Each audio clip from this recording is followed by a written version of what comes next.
All right. 1, 2, 3. Pitch or shift. I guess they never shift, huh? Yeah, close enough. We're on the same wavelength. What's up, everybody? Welcome to Pitch Shift episode 2, 3. It's an episode, that's for sure. It's so much an episode.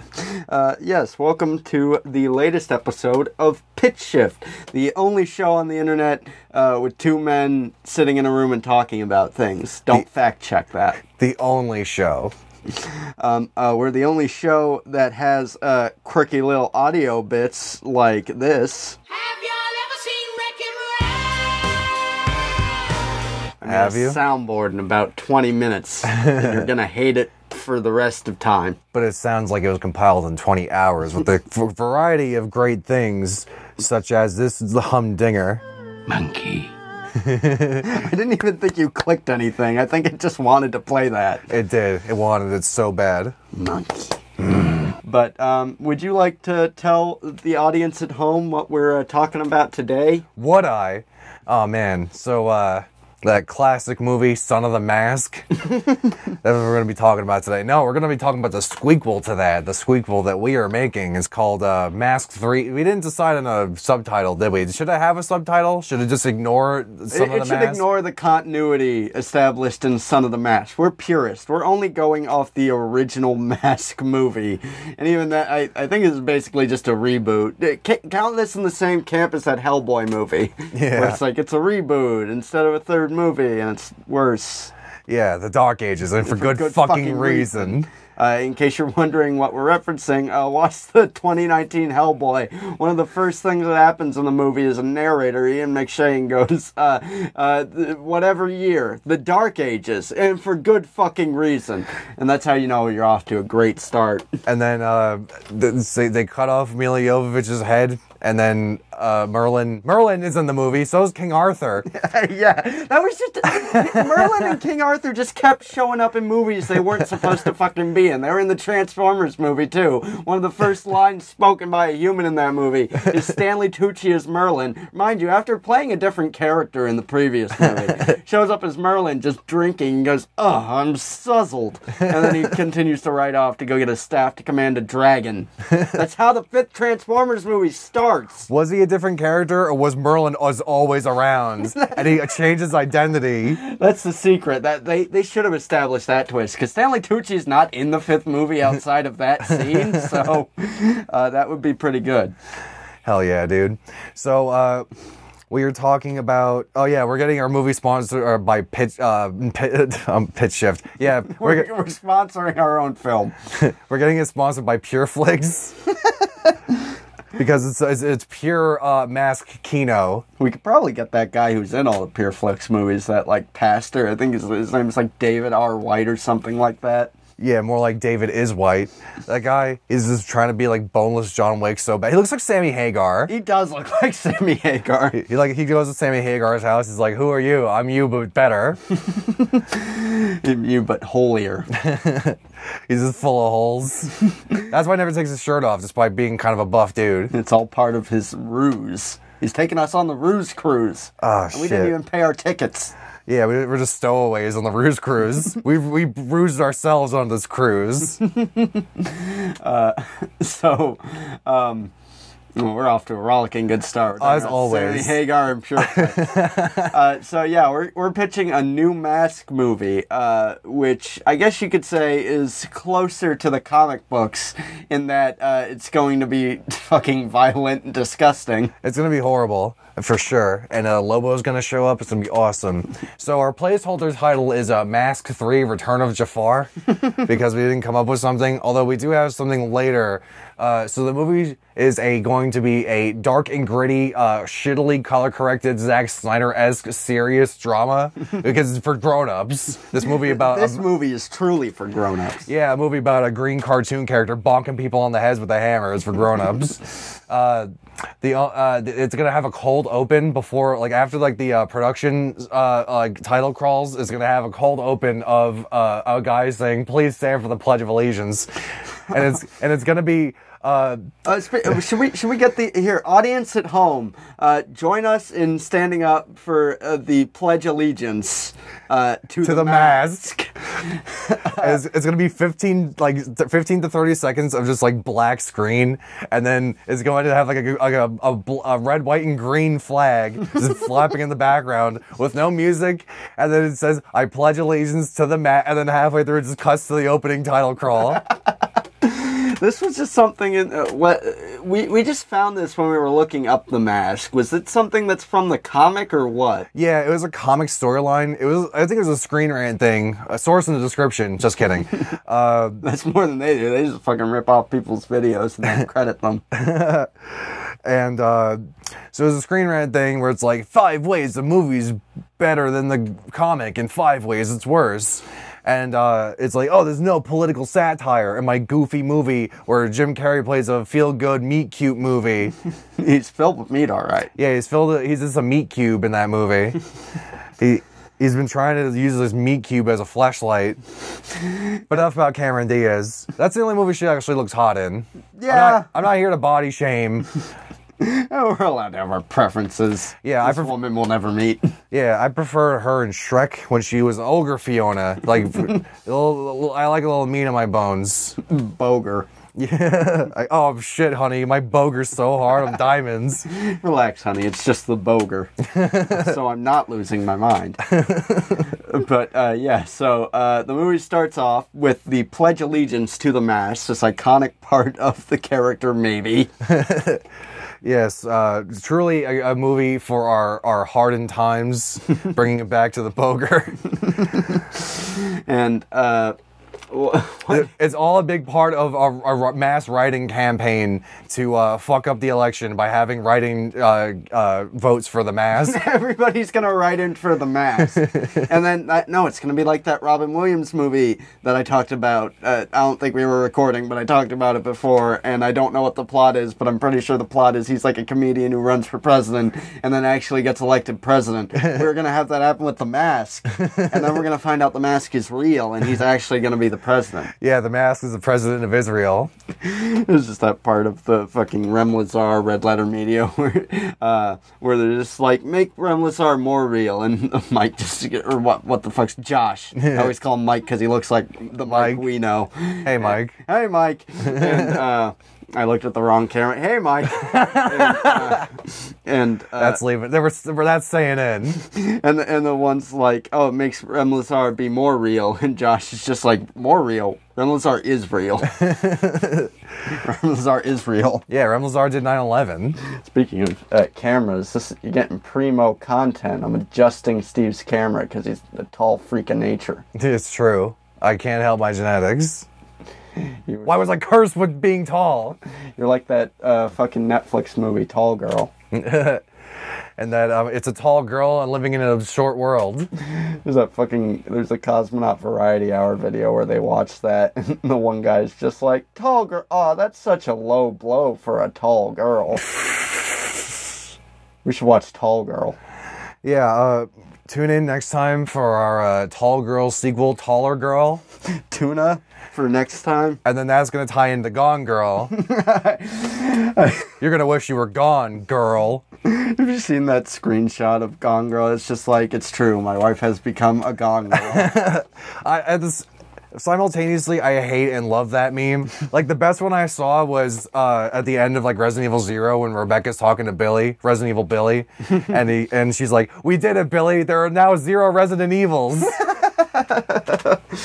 Resident Evil sounds like it should take place in a hospital when you think about it. Yeah, just like that fantastic movie Diary of the Dead. Oh yeah, that movie's a piece of shit. Like, I like George A. Romero. I think most of the Dead movies are pretty good, but that one's just fucking bad. Yeah, what is it, Diary of the Dead? The one that's like a found footage one. Yeah. Yeah, no, it's... And they use MySpace to break the news that the apocalypse is happening. They gotta spread the truth on my space, dude. The only thing I really remember about that movie is there's a scene where, like, a guy's bitten and he's, like, about to come back, so, like, his girlfriend is just sort of sitting at the feet of his body, and just as soon as he gets back up, she just shoots him again. And it's, like, this big dramatic moment, but it's just so fucking funny for some reason. I don't know, what else did it make? Like Land of the Dead? That movie kind of, when I saw that I was a babby, I saw bits and pieces of it. And I remember there was this one scene where, like, it's like a silhouette, like a shadow of a guy's hand, like, getting ripped in half, like the Zambos, like, grab my other fingers, and then they just pull like that, and it rips the hand in half, like, and I'm like, oh, like, you have to imagine it. It's just gross. That's how the zombies do wishbones. To see who got their wish, or whatever the fuck the point of wishbones are. I don't know. Yeah, why, of all the things to make, to name your fucking, what's it called? Ranch dressing sauce after, like, the company. I thought you were going to say all the things to name your tiny dog that reads literature to children. Come here, Wishbone. Like, of all the things to name your company, why Wishbone? That's the last thing I want to think about when I have my fucking blue cheese. This just as well. This blue cheese is all bones. It's ground up bones and milk. That's what Wishbone dressing is. Speaking of dressing, before we go any further... Speaking of dressing, we made our own. To us...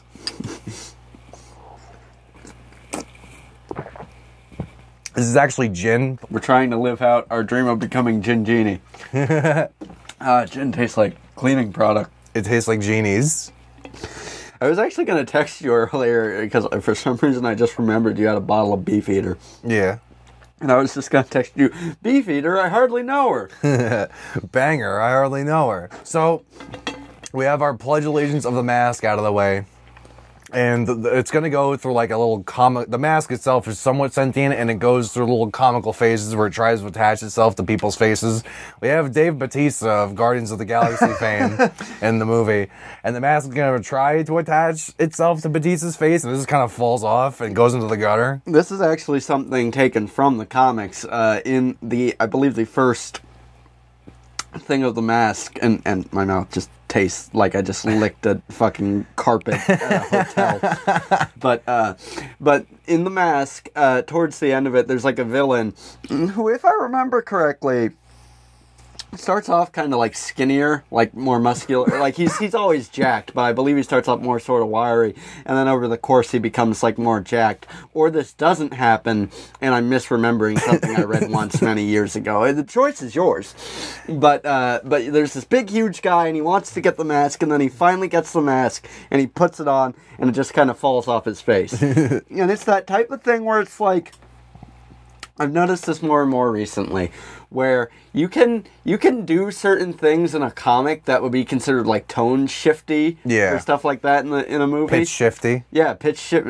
I guess they never shift, huh? Is pitch shitty. But they in the comic, like, it'll be incredibly violent, just like disturbingly violent. Like, the mask has the ability to just make somebody else's face, and then to get rid of this disguise, he rips off that face, and it's horrifying. There's just a panel, maybe I'll put this in the video cast, there's just a panel where he's like ripping off his face, and there's like blood and shit underneath this fake disguise he's made. It's like, why does there need to be blood there? Because he is the master of disguise. He's the true master. He was the turtle all along. Oh, they should have got Dana Carvey to play the turtle in it, Chapter 2. You were saying last time when we were like coming up with this and writing it on the whiteboard and stuff, how in the Jim Carrey movie, he just shoves like a bunch of like mufflers or some shit above someone's ass. Yeah, that's something that you can't get away with. I mean, not to sound like a fucking Jerry Seinfeld. More on him later. You can't get away with sexual assault in a happy-go-lucky movie anymore. What's the world coming to? What do you mean I can't go to this college, sir? You have a PFA against most of the students here? What's the deal with that? I just love, we'll talk more about him in a moment, but I just seriously love, I don't want to play at colleges anymore. They don't laugh at my jokes because the awkward air is too much after I had sex with most of the women. And the guys don't like me either. What's the deal with that? Yeah, I dropped the girls off at their classes. I'm like, you're coming to my set later, right? Do you like our Seinfeld impressions? It's mainly yelling. It's mainly just Morty for, oh, jeez. Mine just sounds more like the fucking, the squeaky voiced teen from The Simpsons. I think I mentioned that in the first episode when my voice just cracked at one point. Yeah, this is a callback to something that happened 2 weeks ago. This is a callback to our established continuity. Catch it on the soundboard that you don't have access to. We can make this public. Who gives a shit? Who gives a shift? I think... I don't know for sure, but I think there might be a way where I can make this public and people could, like, add sounds to it. Yeah. So, stay tuned for more info on that if you want to make this go even further off the fucking rails. Yeah, I'm sure you guys will use your powers for good. So, we have Dave Bautista out of the way, and we have David Bautista out of the way. Oh, yeah, did we say he was playing? He's playing a big, like, strong guy who can't wear the mask. And Yeah. then who else is in this? Yeah, he's really stretching his creative muscles. Oh, wait, we need to build up some drama and some tension. Hold on, we'll do a drum roll to reveal who's next cast in the movie. Hell yeah.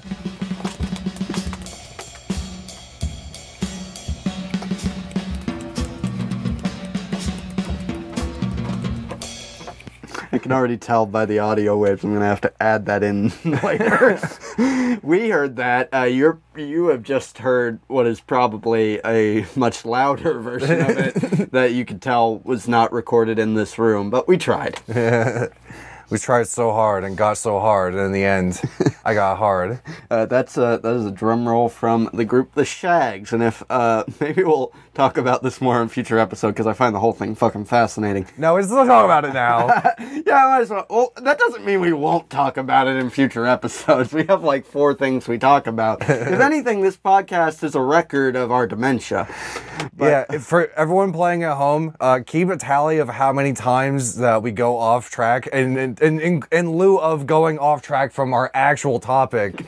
well, the whole show is us. That was the whole conceit of the show is we get off track. There was a group called, Steve is aware of this, there was a group called The Shags that their dad wanted them to be musicians, but he didn't let them listen to music. He essentially kept them in a dark room and taught them music theory and didn't let them listen to music. So when they played music together, it's the worst thing you'll ever hear. Just look up The Shags. What was that one we found, like Mr. Puyon? It was called My Pal Foot.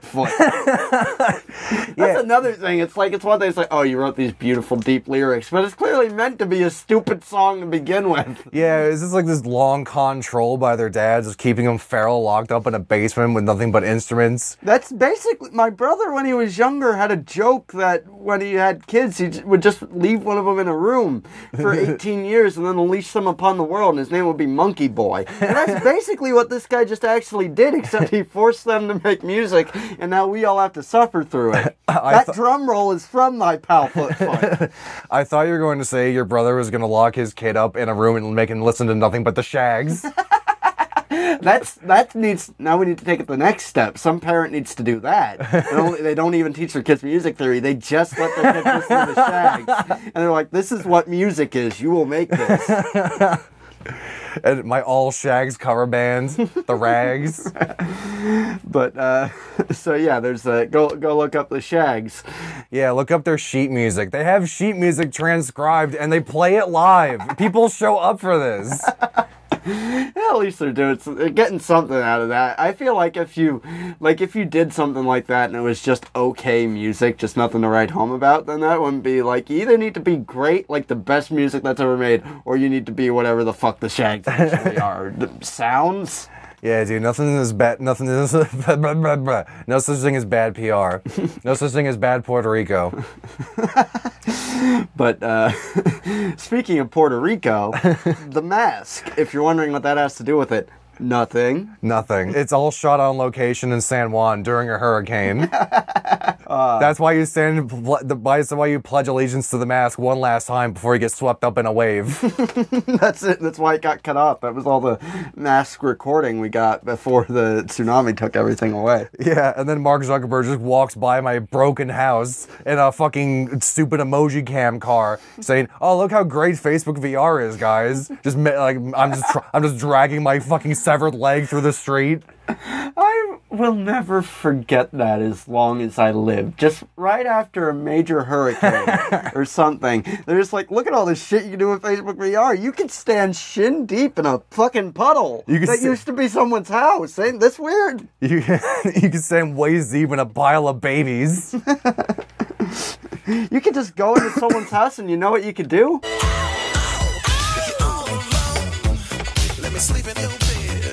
That makes sense with how I worded it? No, but I fucking made a soundboard. I'm using it, goddammit. Hell yeah. Speaking of using, Jerry Seinfeld uses teenage girls. Jerry Seinfeld, that's what we were talking about. He's in the movie. He's the main character. He's Stanley Ipkiss. That's right. I already tried to block all this out of my fucking memory. He plays the main character, Stanley Ipkiss. And now most of you are probably going, oh, so he plays the mask. No. Not at all, sir. For when he puts on the mask, he becomes Willem Dafoe. And it's the closest we're going to get to Willem Dafoe playing the Joker. And he was just going to have him fucking go off the rails with it. I mean, it all comes together because apparently when the Joker puts on the mask, he's unaffected by its insanity. But also apparently when the Joker works with a man that's walking around in a trench coat with a big swastika on his chest, for whatever reason, he can't piece together that he's a Nazi. And when he comes to this conclusion, he's very offended, and he says the line, I may be a psychopath, but I'm an American psychopath. I should clarify to anybody who doesn't know what I'm talking about, this is a real fucking thing. Fucking the Joker met Red Skull, and he's like, oh, you're a Nazi? I thought that was just a costume. I thought you were just dressing up like an SS officer. I didn't think you were I thought the whole giant swastika on your chest instead of like an emblem or anything. I thought that was just all for laughs, you know? What's the deal with this guy wearing a big swastika on his chest? Turns out he's a Nazi? Why didn't anyone tell me? It's just Toast of London. He said he has Jewish friends, but he just says the numbers don't add up. He was arrested for, get this, Holocaust denial. Yeah, there's a... Go seek that out. It just fucking occurred to me that one's Marvel and one's DC. So that's from one of the crossover events, which means that panel is so many years in the making and so many failed deals to just produce, I may be a psychopath, but I'm an American psychopath. Yeah, I'll play anyone, you know, a Nazi, but I wouldn't go that far. We should get fucking Matt Berry to be the next Joker. We should get Matt Berry on the show. We should get Matt Berry on the show. Hell yeah. Matt Berry, if you're listening, we know you are. Come on the show and regret it. Just regret it. Forget it. Enjoy the show. Party time. It's party time. I gotta put that on soundboard. Hell yeah. But yeah, so as we were saying, Jerry Seinfeld plays Stanley Ipkiss, and when he puts on Loki's mask, we're keeping that, it's the mask of Loki, when he puts it on, he turns into Willem Dafoe. And instead of doing any of the iconic mask outfits, do you want to tell the public at home what we've got this guy wearing? So we have a burlap sack blazer with no shirt underneath, with also burlap sack booties and a burlap sack fedora. And on the burlap sack blazer, he got a Sharpie and he drew like shakily hand pinstripes on it. And he wears a diaper with a little pin, like a bobby pin on it. And he goes down the street singing his own theme song, saying, I'm the mask, I'm the mask, I'm the mask, I'm the mask. If there's a place you gotta go, then my dick says you can blow like I'm the mask. I'm the mask, I'm the mask. If there's a place you gotta get, I'll fuck you there with my strap. I'm the mask. And no one's paying him any mind because it's New York. Like that one time we went to New York and some guy was just handing out his album. And he's like, hey man, listen to my album. And I just aped Eric Andre. I'm like, I'm from fucking hell. And then the guy's like, yeah, me too, bro. That was good. We saw like Last Animals that day in Hell's Kitchen. We did. And they closed the show with a Kanye song. Yeah, Kanye cares. Yeah, they're actually running for president. It's all a ruse. It's not Kanye. It's the Glass Animals. I listened to their latest album, and I don't know. Maybe I need to listen to it again, and just sit down and actually pay attention. But I wasn't really feeling it the first time I listened to it. You're just saying that because you saw Fantana's review of it first, you plebeian. No, I was saying that because I saw Fantana's review, and I'd be like, this is awful. Yeah, yeah, it just blows up. That's it. I mean, I don't want to call out a more successful content creator who's never going to see this anyway. But No, this is exclusively a melon call-out channel now. all my homies hate Anthony Fantano. Fuck Anthony Fantano. All my homies hate Anthony Fantano. That's just the one thing. Is again, I don't want to specifically target anybody, but I feel like there's some people who seemed like they were normal at one point. But over the years, just like it's the same. It's the same with becoming a celebrity when you were just like a normal guy. Like it's a wonder that fucking John Hamm is apparently one of the nicest people. Yeah, because right. like I think to become a psychopath, you either need to be just inundated, like just from the get go, from ever since you're a kid, like you're awesome, you're an actor, Yeah. or you spend most of your life as a normal person, and then you get famous, and then it just immediately goes to your head. And I think that's what it is for some YouTubers, because some of, I don't want to say have bought their own hype, but there was one YouTuber, who again, I won't name, but, Onision? but it was Onision. It wasn't Onision. We should make a Jared Leto led biopic Onision movie. That'd be very fitting. It would be. They remind me of each other. They're both vegan. They both make terrible music. They both make terrible YouTube videos. And They both have played the Joker. Just granted, one's in a movie and one's just in real life. is he one of those guys that made like Joker music videos? No, I don't think so. I think even he had a cringe line that he wouldn't cross. Without Don't saying cross my cringe line, Crow. Instead of bro. Yeah, Russell Crowe. Don't cross my cringe line, Russell Crowe. I don't want to see Unhinged. Welcome to the Unhinged podcast, where we exclusively talk about the Russell Crowe movie nobody saw, including the people who paid to see it. But Yeah, wouldn't know. I wouldn't know anyone like that. but we ate chicken in the back of an SUV. Yeah, we were trying to emulate Thanos, our hero. Our true hero. But yeah, there was just this one YouTuber who somebody we watched recently made a video where they just sort of briefly mentioned them, and this person got like way too butthurt about it, and it was the type of thing where it was just like a passing comment, like, oh, this person is like Dumb, stupid. yeah, and the person was just like, I just found out some YouTuber I don't even like watch said some mean things about me. Oh well, it's like, who gives a fuck? Yeah. like that's one thing. It's like I know it hurts to like have people say mean things about you, but it was literally just like, oh, this person's annoying. It's like, if that's your baseline for what like cuts you to your core and like you need to make a statement about it, it's like, Yeah, that sick Seinfeld baseline. Yeah, it's one of those things where, like, those are the kinds of people in high school that be like, oh, yeah, you talking shit, and they keep trying to provoke the other person, and like, yeah, what are you going to do about it? And they just totally pussy out. like that one person who thinks they're possessed by demons. This is a person we went to high school with, and I've since found out that my initial theory on this wasn't true, but I for a long time thought I made him stop coming to school because one day in gym class he was being an asshole, and he like kept kicking a volleyball away, and my friend had to keep getting it, and when my friend like got it again, I just turned to the dude and said, hey, could you like stop being an asshole? And he got in my face. He's like, what, you want to fight me? You want to fight me? And I said, no. He's like, oh, you don't want to fight me? And I said, no, because I'm not 12. And he looked kind of like he didn't really know how to process that, and then he walked away. And then later, this was in gym class, so we're getting changed after gym class. One of his friends walks up to me and goes, hey man, why don't you like do anything in gym? And I've just never wanted to be like to turn to a person more and be like, what the fuck is wrong with you? Why don't you do anything in gym? One, this was a year where I actually did do shit in gym, so take that, loser. And two, what? That's like being like, why aren't you excited for math class? Motherfucker, I don't want to be here.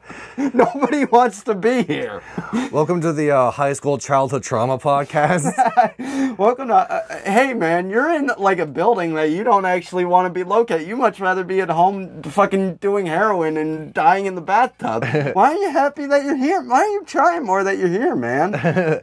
Welcome to the Childhood Trauma Podcast, where only one shot, sponsored by Beefeater, will start as all starts pouring out. Make sure to visit beefeateroflondon.com/pitchshift for 20% off your next therapy visit. Oh man, I love Eve Beater. But yeah, Eve dude. Beater, I barely know her. Wife beater, I do beat her. I remember once I wrote a story and I said like a character and it was like, oh, he's wearing a wife beater, and whoever was reviewing the story is like, I don't like the name for that piece of clothing. I'm like, I don't either. It's fucking weird, but it's still, you know what I mean when I put it down down there. Yeah, we gotta cancel wife beaters. We gotta cancel Hanes. That is a weird thing to name a piece of clothing. Yeah. That's like if your underwear was called vehicular manslaughter. Your underwear is called diaper. Like Willem Dafoe in his burlap diaper. Yeah, exactly, man. See, we don't get off on unrelated tangents. It all circles comes back around. Maybe. Yeah. Sometimes. But you were saying how gym class was the time. Was that the same year that chick got whacked in the face with that with that hockey stick? Because we were playing crazy kickball, whatever the fuck. I don't even think we were playing crazy kickball. I think that was one of those games that the gym teachers were like, I don't give up. fucking know. Here's just several games put together. Yeah. You are playing soccer with hockey sticks and you're hitting a kickball. Yeah, it's like, all right, we're going to be playing baseball, but instead of actually being on the bases, everyone can be in the same base at one time because we're all based.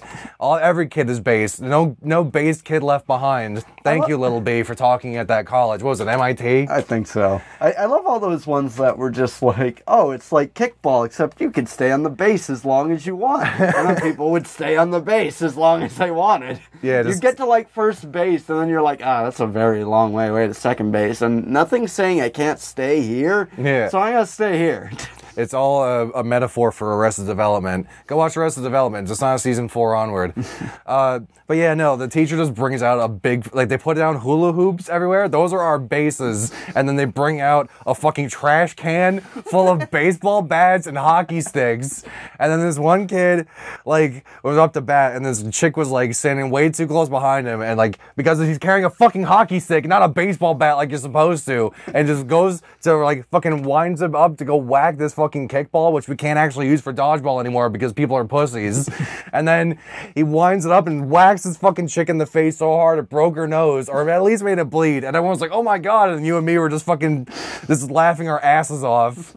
Was that the year that just every weird fucking thing happened to us in our 4th period gym? At least. Was it 4th period? I think it was. I think that was how I remembered. I was like, 4th period is just like... It's such a non-period. Well, it was just that point in the day where everyone's like, fuck it, I just want to go home. And when you're in a gym where you already have to be energized and run around and shit, I think that's just where all sanity went out the window. But there was one time we were in gym where...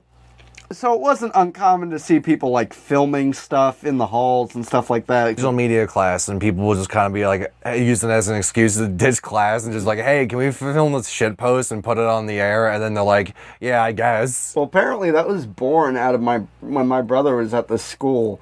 They had like an independent study period, which was just a name for a period where they just walked around and filmed shit.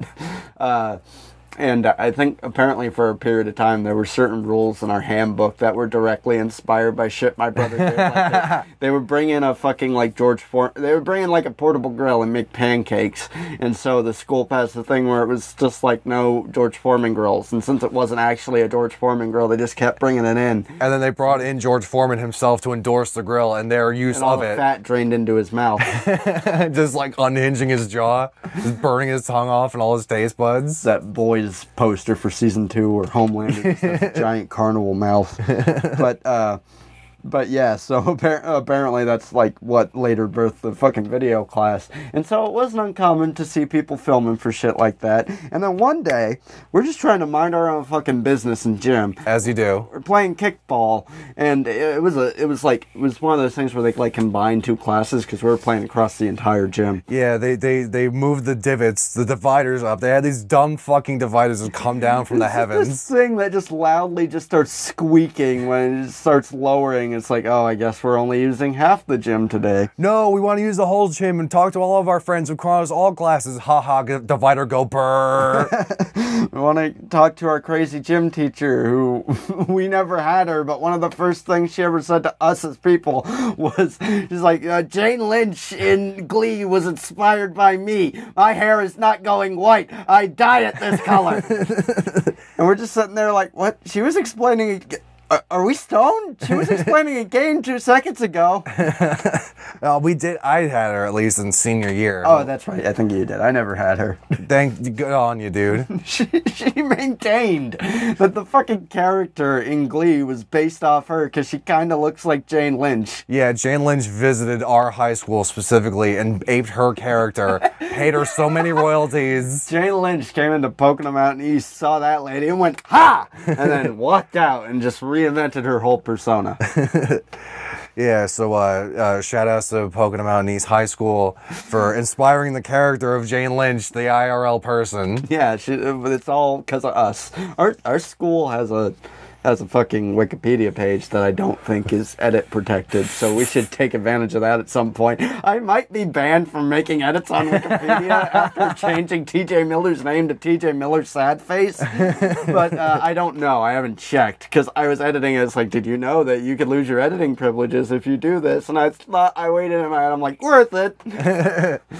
But, I hope no one's fixed that. I haven't checked. I hope it's just still TJ Miller's sad face. I hope TJ Miller's fixed. I hope so. I hope he's just in a room somewhere and doesn't get to leave anymore.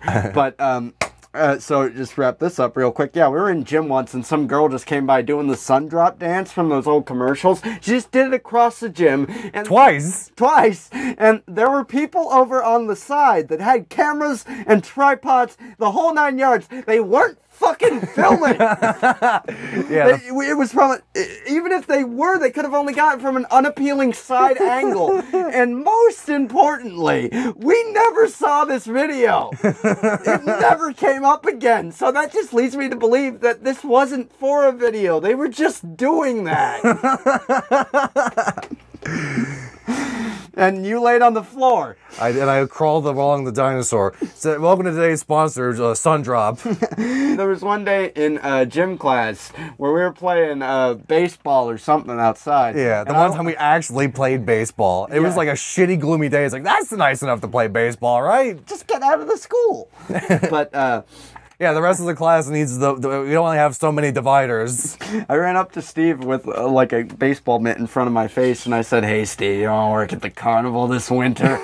And he just ran and hopped a fence and ran into the woods and ran into another class that was in the woods and just kind of hung out with them for a little bit. And then you came back like right as we were all going back inside, and the teacher got mad at you, and you just, For some reason. and you just kind of had this reaction of, "Oh, whatever." And she didn't look like she really knew how to respond to that. No, she wasn't even pissed. She was just like, Steve, get back here. I think she was like, drowsy on like fucking Sudafed PM or something. Just to get her through the day. We had the best relationships with teachers. We didn't make them angry. We just made them upset and tired. As you should be. If your teacher isn't looking defeated, all you high schoolers out there, if your teacher doesn't have bags underneath their bags, you're not doing your proper due diligence as a student. Listen to us, two crazy people sitting in a hot room. I remember once that teacher, she also taught my health class, and she got up to the desk and she just looked fucking wrecked. And she's just like, "My dog died. When I went home the other day, I was like, oh, I should do something, but then I just wanted to sleep, and so I just slept for a few hours. What's the number one sign of depression?" And we're all just kind of like, Sleep? And she's like, "That's right. Sleep! Bringing it back around to the Willem Dafoe. And then she put on a video for the rest of class and kind of put her head down. I'm just sitting there like, can we leave? Can you leave? Go home. Was the video a clown crying? The video of Silence of the Heart. What else is happening in The Mask? Cut to our mid-roll in the movie of our sponsor, cocaine. Just in the middle of the movie, just, hey. Cocaine? Just do cocaine. Just pussy? Just rub it all in your gums. Just gotta numb them gums. It didn't hurt a bit when they pulled my teeth out. Yeah, I already finished my meal.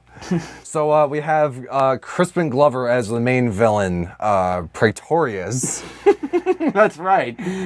So we had a whole journey of discovery when we were just looking up Mask characters, and we came across Praetorius, who, as far as I can tell, only existed in the Mask animated series, which There's kind of, it's on topic, but there's the Mask animated show has a great fucking theme song, and the show itself is whatever. But the theme song is great. If we should watch an episode of that and then stop immediately after the theme song is over. Yeah, the theme song is "I'm the Mask, I'm the Mask."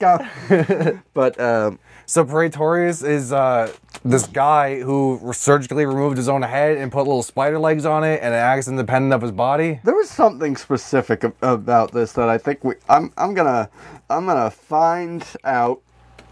I'm mainly just having a stroke on how to spell Praetorius, but Praetorius. There's a scene that plays when fucking Patrick Swayze is found out to be a pedophile. Watch Donnie Darko, or don't, it doesn't fucking matter. It matters. It's a good movie. Don't watch the fucking Director's cut. Yeah, because he changed all the music and he added in all the shit to make the story make sense. It's like, it doesn't have to.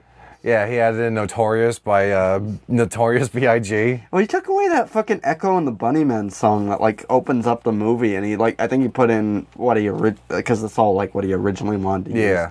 And he put in Head Over Heels by Tears for Fears, and then just from the get-go, the whole thing feels wrong. Yeah.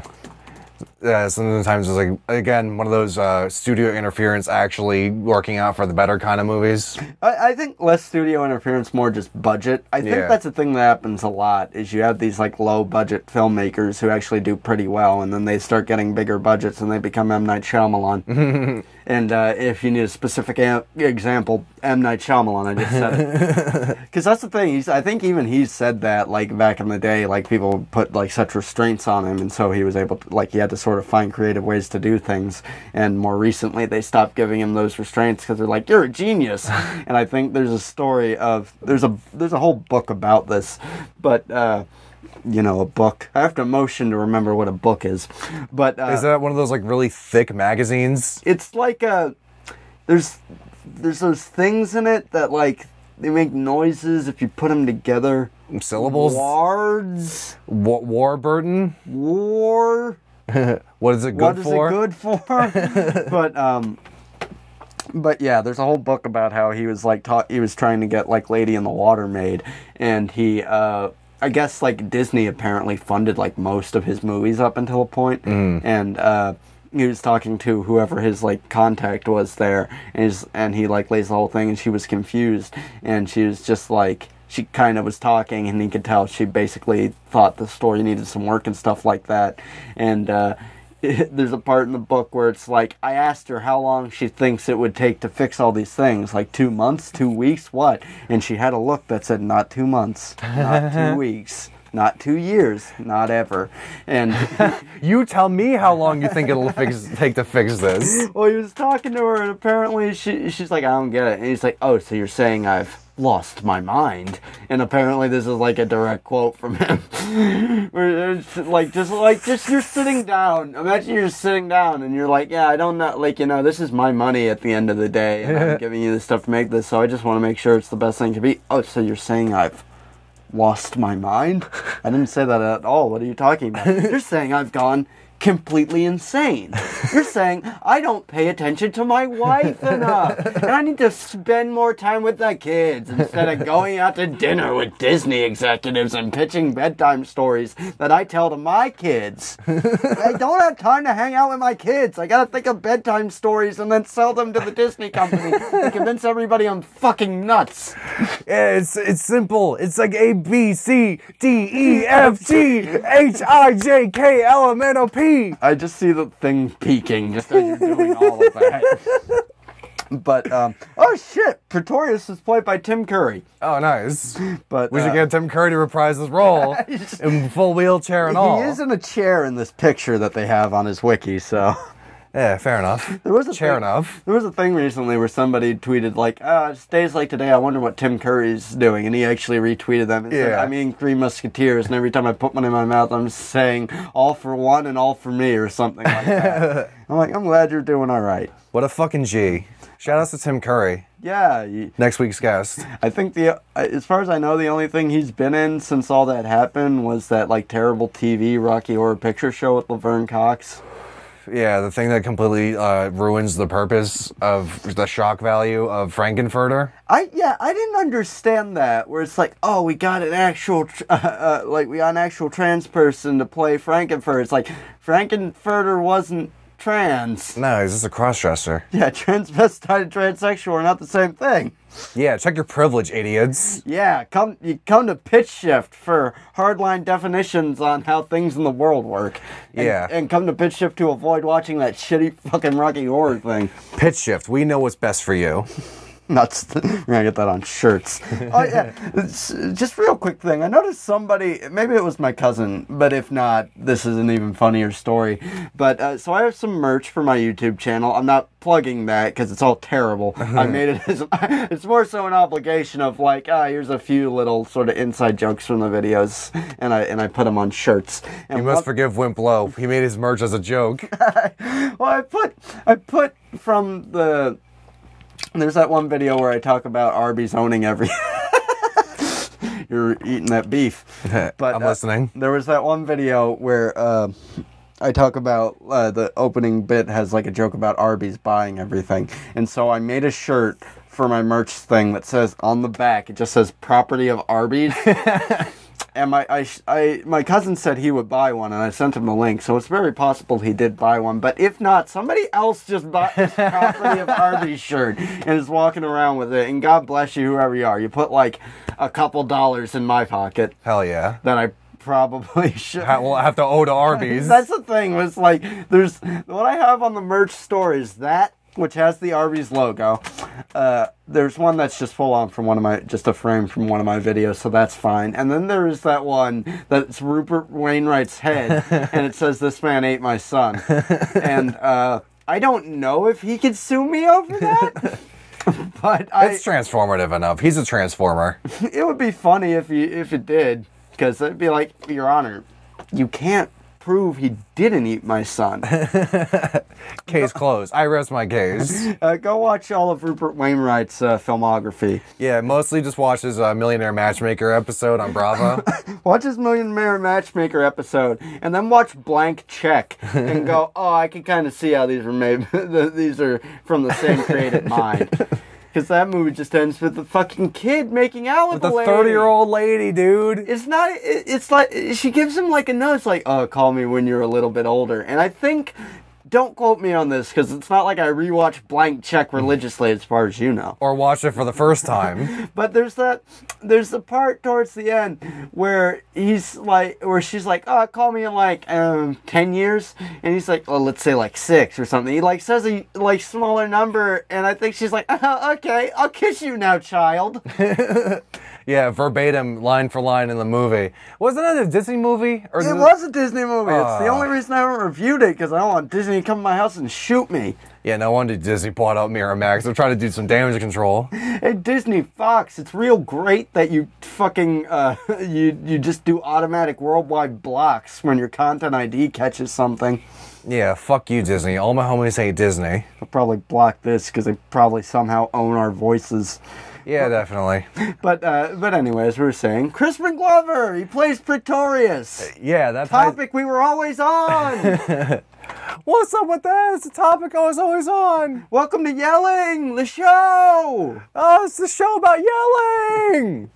But yeah, so we got Crispin Glover as Pretorius, and here's Pretorius's, just the first paragraph of his history segment under the Mask Wiki, which Maskipedia. It's the mask.fandom.com. So it was already a registered domain, is what you're saying. Yes, they had to make do.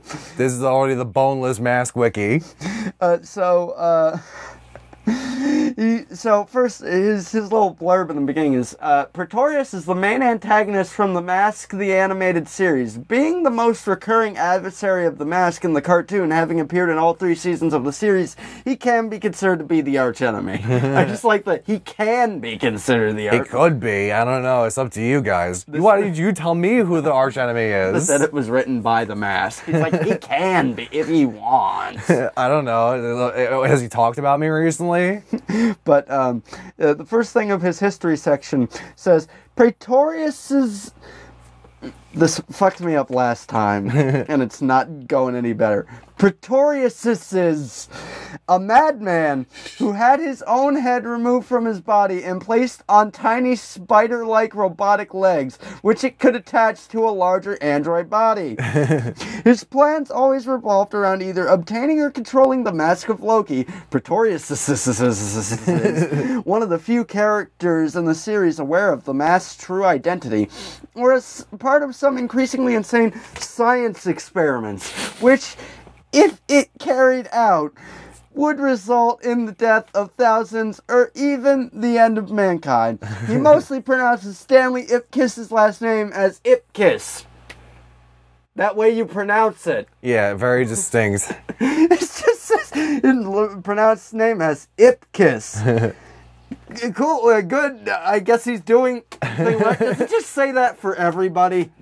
Just every character in the show is like they pronounce his last name as the way it's supposed to be pronounced. Got him. So initially it was Crispin Glover as Pretorius. I think we should get Mitch McConnell to play Pretorius. Because earlier we were talking about how Mitch McConnell looks like he was reanimated and is constantly being lobotomized in order to move around like a meat puppet. And that he switched his head onto Herman Cain's dead body. Either that or it's just horrible rigor mortis with all the blood bloat going to his hands. Let's look this up, or maybe I'll put this in just like I did with the thing with the fucking picture of skin, just sort of slowly scrolling across the thing. Mitch McConnell. Something happened to that, like, that motherfucker looks like Dumbledore in the Harry Potter movies after he tried to, like, destroy a Horcrux when he just had a fucked up hand. Like, he looks like he punched a truck.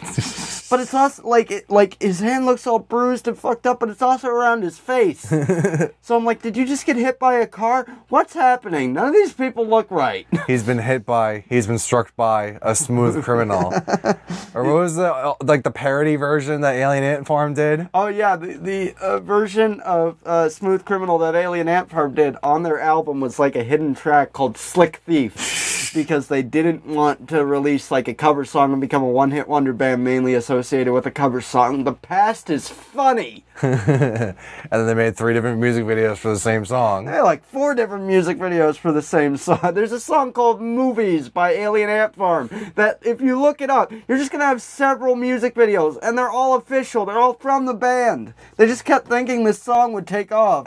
Each time the public at large was like, yeah... It's not very good. They were pushing that song hard for SummerSlam. Listen to the official theme of SummerSlam 2020. What the fuck is it called? I forget. That's it. That's just called. What the fuck is it called? I forget. A Slick Thief. I'm a slick thief. Every song should be called Slick Thief. Yeah, Slick Rick. So hold on, something just caught my eye about Pretorius. In the episode Sister Mask, Pretorius did eventually gain the mask, as well as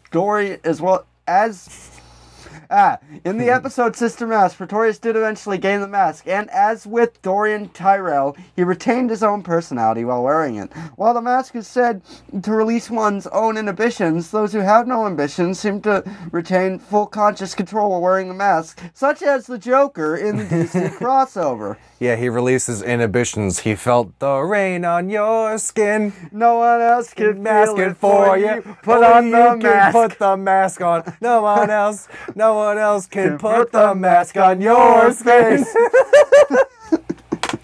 Welcome to Impromptu Musical, the podcast. Welcome to The Voice. But yeah, so that's we got Crispin Glover playing Mitch McConnell, playing Pretorius. And you know, there was actually a twist about in the episode Sister Mask, because that episode's actually all about Stanley Ipkiss's sister coming, and she gets the mask. And there's a twist about his sister. Do you want to know what the twist about his sister was? They fucked. That was the twist. She was a skeleton. Don't quote me on any of that, because I just made all of that up as an excuse to use that button on the soundboard. Soundboard! Any excuse, even if I have to make one. Hell yeah, Sounders. Dude, when I was working at the Dick store, someone stole like a 3-pack of Sounders. like urethral sounders. If you're not familiar with what the sounder is, all right, imagine sticking this vape pen into your dick and then just going up and down kinda, and then you come real hard, and then like imagine that when you come, it goes like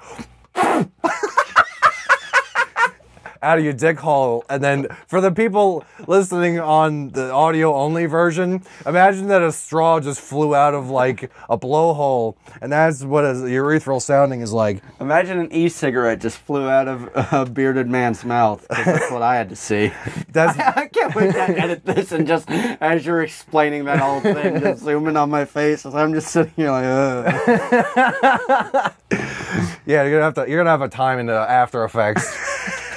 I'm morph cutting I'm editing it how I edited out breaths in the first episode, because we fucked up the audio on the first episode. I'm just going to make a cut that's just all breaths for this episode. Yeah, just like that fucking Randy Savage. That's enough to get me to the boiling point. There's a little sample. Hell yeah, sample that in your next album for whoever listening to this with the creative mind. I was actually very tempted to sample us singing Devil All the Time and just take a little bit so you get like just parts where you could like where we're just hitting certain notes but you can't really tell what we're singing. And just make a remix, and then when people are like, that's a banging track, as they would say, because I know how to make music and I'm not terribly inept. Yeah, and people say banging in the public lexicon. Yeah, I've been. You've seen that movie where Brendan Fraser comes out of a time capsule or whatever the fuck? I'm him. But Hipping with the kids. I'm Brendan Fraser. You know how else I am? Have y'all ever seen Ricky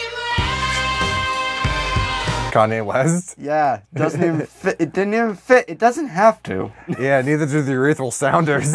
That's the fun part. You make it fit. You gotta train your cock in order to take the urethral sounding. And it's like, dude, it was only like $5. Why'd you have to take it? He didn't want anybody. He didn't want a record of that somewhere. He probably thinks you were just like writing down everything about him as soon as he came in. It's like, that guy's trying to buy a urethral sounder. I know the type. Yeah, you've seen one, you've seen them all. You know the type, loud as a motorbike, but wouldn't pop a urethral sounder in a fruit fight. But speaking of sounds, Bob Odenkirk is Odin, and he purposely goes out of his sounds. way. He purposely goes out of his way to emphasize Odin and Odenkirk. He refers to himself as Odenkirk. Oh yeah, we should talk about another sound associated with this movie. Even though it is a dark and gritty reboot, we're still keeping the Cuban Pete number from the existing Mask movie, except this time it's going to be a version done by Crazy Frog. Yes, one of the only other 3 songs in the entire movie. The rest is just kind of ambient sound, just cars going by. They call me Crazy Frog. I'm the king of Crazy Frog. ding ding. When I shake my maracas, they go ding ding ding ding ding ding. So, There's a whole fucking Wikipedia article on Crazy Frog?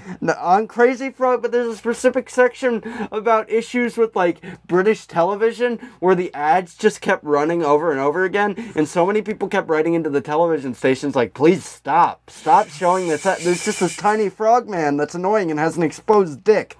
Please stop. And then the people were basically like, listen, we're just the station. We don't like, someone's putting it on there, but that's out of our control. Please stop writing us angry letters about the frog. And then it was this thing where there was this whole legal thing where basically it was pretty much established. Yeah, you don't need to write these TV stations. They can't really do anything about it. And then they just kept getting messages about the Crazy Frog.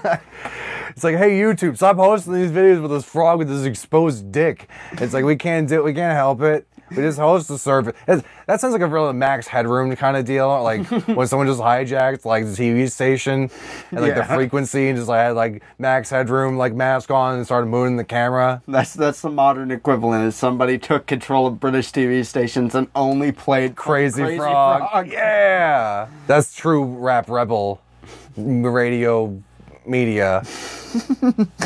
Oh God, that would be the type of foreign terrorism that we would partake in. Just not to hurt anybody or do anything like that. Just to force some people to listen to some really shitty music. Yeah, like the shags. Yeah. That's what we're only going to subject our kids to that. It's not technically child abuse if they're over the age of 18, you see. But when we're the president, keep in mind everybody is our child, and we will subject all of them to the shags. Well, yes, because we all created them with the purification of crack water.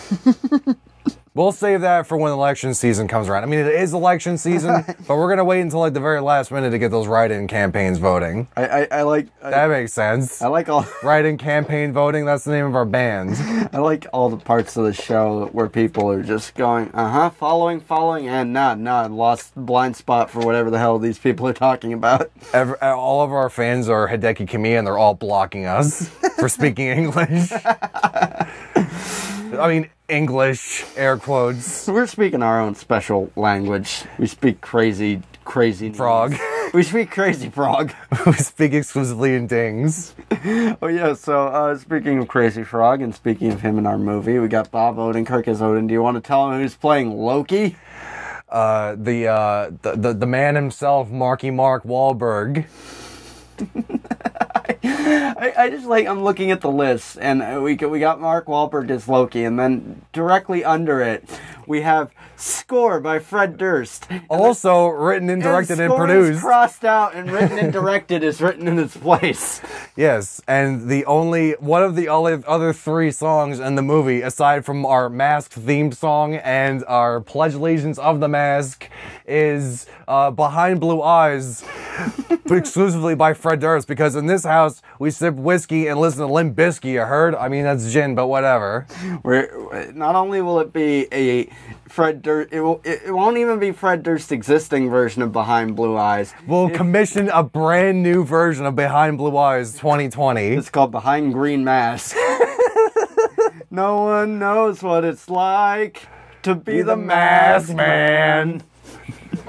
To be the ass man. Behind Green Mask.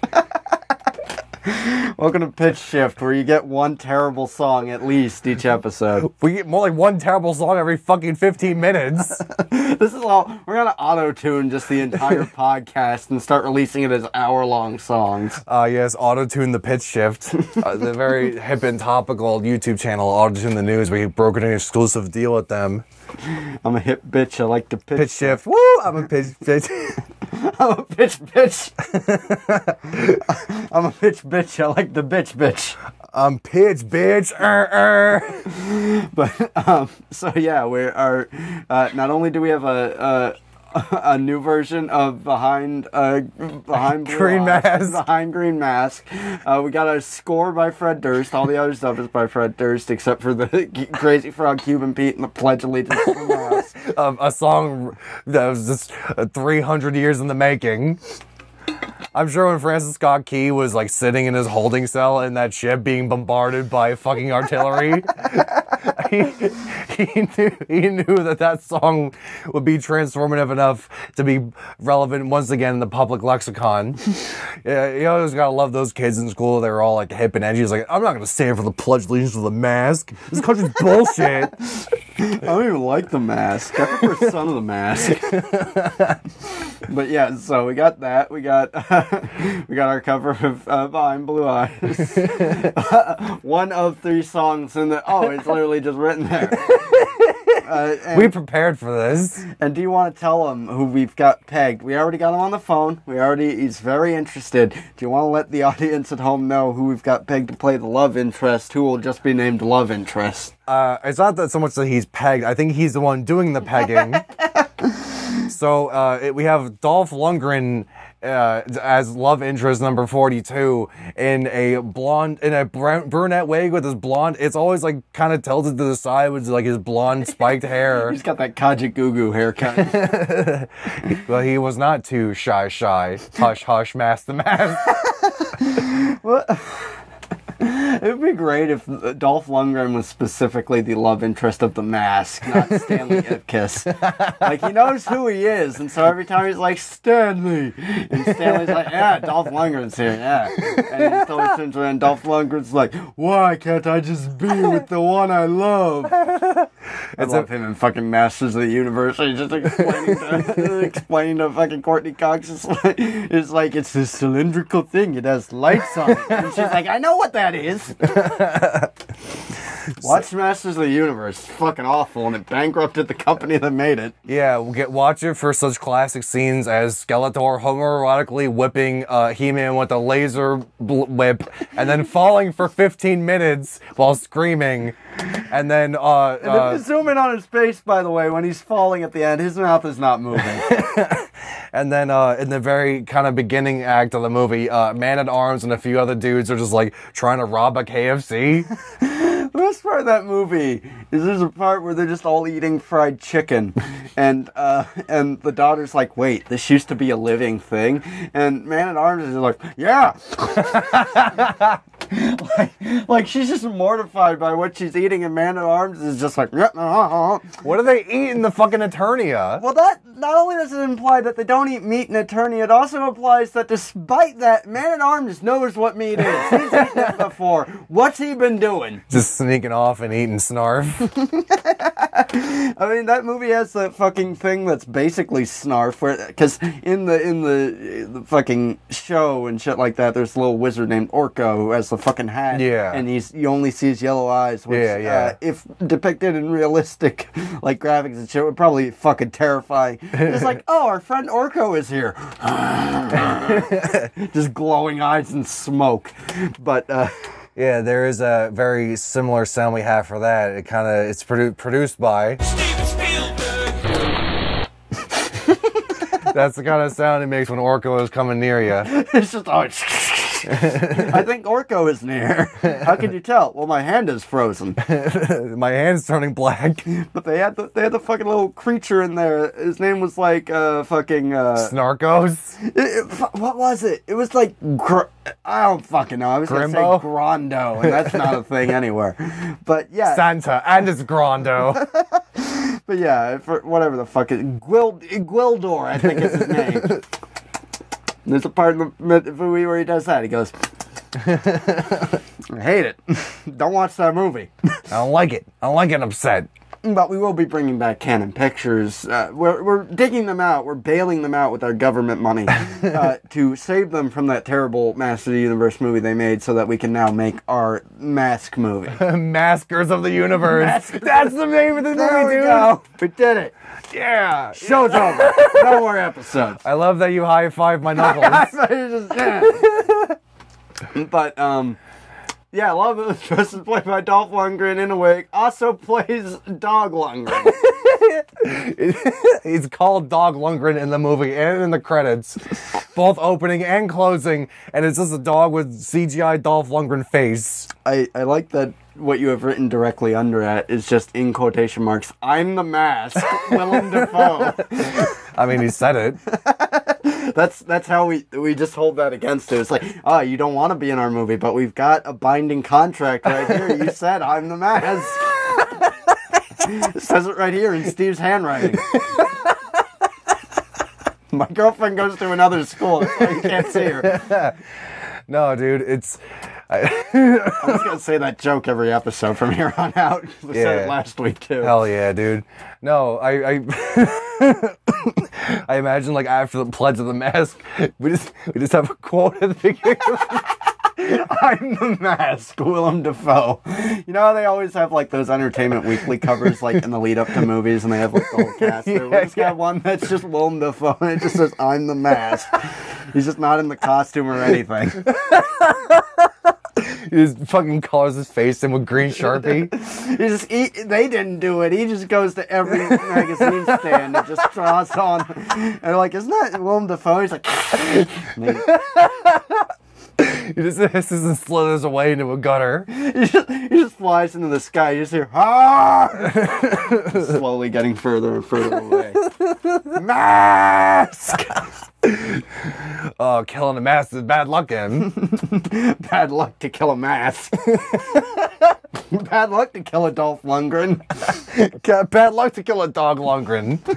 Very little meat in these dog Lundgrens. The point you have written underneath that just says gun mask.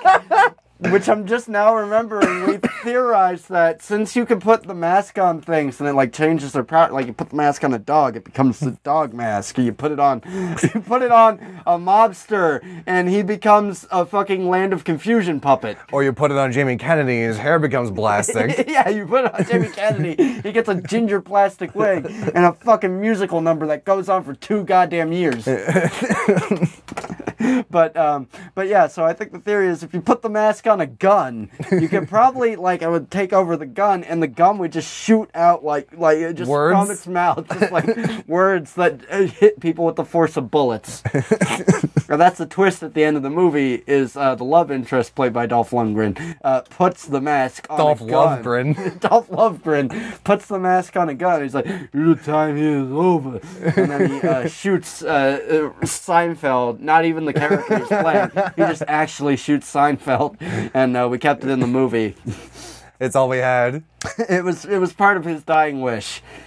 He said something about putting this in a movie. He might have been saying, "Don't put this in the movie," but we only heard "put this in the movie," And we only did. heard, "I'm dating a 17-year-old." It's so weird when you go to meet your girlfriend's parents and you're like, hey, back off, man, I'm older than you. I think this is just Shaggy. It's slowly becoming Shaggy. Like Zoink Scoop, I thought you was gonna be pretty cool when you said you were a talking dog, but now I just realized you're autistic. I'm not autistic. I just have speech impediment. So, Welcome to our next episode where we talk about the merits of dogs having autism. Zoink Scoop, I didn't think a human could get a Great Dane pregnant, but here we are. Oh, we're gonna be. You gotta abort it. Zoink Scoop, just take a tumble down these stairs. We gotta get Tom Holland to play Shaggy. Tom Holland's play everyone, dude. He's playing Nathan Drake. Yeah, I saw a picture of that, and everyone's like, "Oh, I totally see it now." And they're like, "I didn't see it before, but I see it now." Like he's wearing a different shirt. Yeah, dude. He's wearing a dirty shirt, and okay.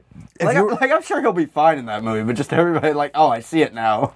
Yeah, dude. I mean, for like better casting than fucking Marky Mark. Yeah, well, now we don't have to worry about fucking Nathan Drake just taking. Hey, you're supposed to be doing this thing over here. Why are you heading towards the Vietnamese border with like bloody fists? The fists are already preambled, bloodied. He found some people outside the border. And just, for those of you who don't know what we're talking about, Mark Wahlberg fucking blinded a Vietnamese man, and we just don't talk about it.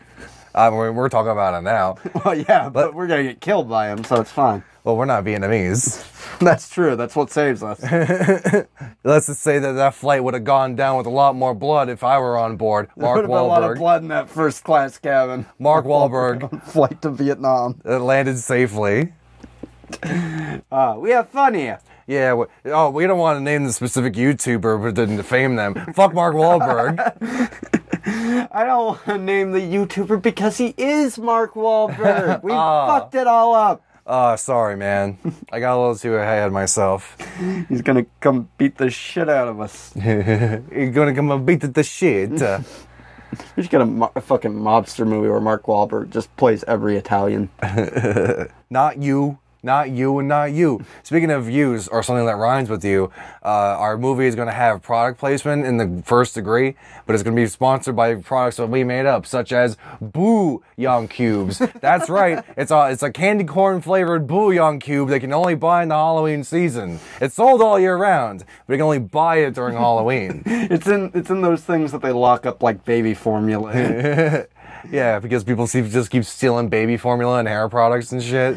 So apparently, like, some of the most common stolen items are baby formula and like razors, and that's why you'll see them like both locked up. But here's my thought process: if razors are like, I can't speak for baby formula, I don't have a kid, so maybe that shit's pricey. I imagine it can be. But as someone who does have to buy razors, razors are too fucking expensive. Yeah, and if dude. they weren't locked up, I would definitely steal them. Fuck yeah, all the time. Like, I go down to CVS and I buy like the fucking shitty store brands. I get razor bumps all over my fucking neck because I have a weird shitty baby neck. And it's like I got razor bumps and shit. I buy like the sensitive skin Well, you gotta fucking. find that baby who has your neck.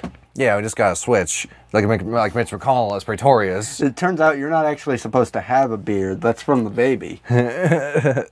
Yeah, the baby was Leonidas. And Yes. And the hits Critical Sensation Meet the Spartans. where he fights Britney Spears or whatever happens in that fucking movie. Who cares? We're gonna remake superhero movie.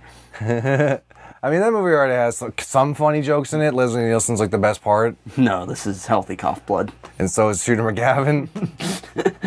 I still think one of the best, like, there's a handful of lines in that movie, but I think two of the best are from Shooter McGavin. Yeah. Where it's like, no, this is healthy cough blood. And then the second one, okay, to be fair, this one's more from Drake Bell, but the second one where it's like, these things can cut through diamonds. Joke's on you. I'm not wearing any diamonds.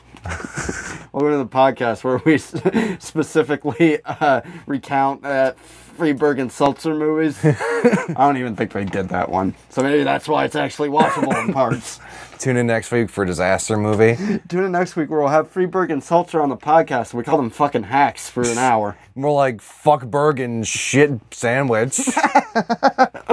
Got him. Classic humor. But yeah, so our movie is sponsored by Boo Leon Cubes. Candy corn flavored Boo Leon Cubes. And do you want to talk about who our second sponsor is? Yes, America's favorite crack trademark. Sorry. A piece of paper with crack TM written on it. Oh, we mentioned hard drugs again. We hit the criteria. Yeah, actual high five that time, sort of. Yeah, I mean, you had one of those things you stick in your dick in your hand. Yeah, I had to use my sounder. So you never stopped illustrating the bits. So by terms of imagination land, where we live most of the time, that's still what that is. Precisely. It's like it. You just imagine things and it's true. Yeah, exactly. And that's why it was passed on from generation to generation and I never watched it. But yeah, so just to recount, Mask, what we call it? It's a dark and gritty Zack Snyder-esque Mask movie with Crazy Frog version of Cuban Pete. We got the cold open with the Pledge Allegiance to the Mask. The mask falls off Batista's face because his face is too big for the tiny mask. We got Jerry Seinfeld, who I've just now noticed that you literally just wrote Jerry. Jerry Seinfeld as the main character with Willem Dafoe playing the actual mask. We got Crispin Glover slash Miss McConnell. Slash Mitch McConnell as Pretorius. Bob Owen Kirk as Odin. Mark Wahlberg as Loki, if we could pull him away from beating up Vietnamese people. Written, directed, scored by Fred Durst. We got that end credits version of Behind Green Mask. We got a love interest by Dolph Lundgren, who was also playing the dog. We got Gun Mask. We got I'm the Mask by Willem Dafoe. We got product placement by Bouillon Cubes and by Crack. Surprisingly, we actually, I know I saw it made that thing up for like if we introduce a lore character. I don't think we did. I don't think we introduced a lore character this round. We did not. But we did stay on topic and we talked about the whole thing. Yes, we absolutely stayed on topic 100% of the time. Yes, this thing that planning out the show has always been fun because it's always like, how long are we gonna talk about this thing? Like a half hour? Yeah, sure. And then we've been talking about this for an hour and 19 minutes. That's a whole goddamn movie in itself, man. Yeah, pretty much. That's the thing. Is our podcast is if someone wants to do a whole hour and a half long animation to it, we can just make a movie ourselves. It won't be good. No. Might be animated well because we wouldn't be doing that. It'll be Our Thief and the Cobbler. It just takes years and years, and then when people finally see it, they're like, I think this is ripping off Aladdin, and we're like, we're the makers! Hey, it's done when it's done. What's Ryan done is done. Still your crowning achievement of Facebook fame. But yeah, so I think that's a good one for this episode. I don't think we had any other ideas that we really developed as much as we did this one. Not nearly. We hope this has been fun for all of you. because Lord knows it was torture for us. We're just sweating. We're loudly sweating. Everything smells like balls. But, no, it just smells fine. But it is hot as fuck in here. But, yeah, it has nothing to do with these bright fucking lights. no, that has nothing to do with it. Do you also like that they're not even pointing at us? I pointed them at the ceiling because this is mainly a white room, so I'm mainly just bouncing it off on us. I think you can kind of see it. Yeah, you can see the glisten on our eyebrow. But, so we should wrap this up before we run out of batteries on everything. But That was in sync. yeah, great. So thanks so much for checking out Pitch Shift. This is a show where we pitch the worst movies never made. If you'd like to send us some pitches that you're thinking of, we got lots of new ideas for stuff that's we're going to be trying out soon, so very excited for you to see that. But go find us over at pitchshiftpc@gmail.com. At gmail.com. We also just started an Instagram. Well, Andy started it. And I'm totally keeping up with it. And I have so many fucking Instagrams. It's so tiring. Yeah, so I'm tired as well. So there's also PitchShiftCast on Twitter. There's also us on TuneIn, Spotify, iTunes, or whatever the fuck it's called now. I'm a boomer. Yeah, I think it's like Apple Podcasts. Apple now. Podcasts. It might still be iTunes. I still have iTunes on my computer, so I guess that's still around in some capacity. But yeah, we're on Apple Podcasts. We're on YouTube, where if you're watching the video version of this, that's... You already know that. Yeah, that's where you are. Or even if you're listening to the audio version I've been doing, because I'm going to try and keep doing that. You know, we'll put up the video version first and put up an audio version for anybody who doesn't want, like, the distractions and stuff like that. But yeah, so yeah, you got some ideas you want to tell us about? Be sure to send those to the email or to our Twitter or to just anything that can get a hold of us. Put it in a bottle, and attach it to an arrow, and fire it through this window that is behind this dresser in Steve's house. Hopefully it will strike one of us, if not both. I'm just looking for a way out at this point. But yeah, so thanks so much for listening. Glad you guys came by. I think we'll get one more use out of the fucking soundboard. And here's a little sneak preview of our writing session for next week's episode. It goes a little something like this.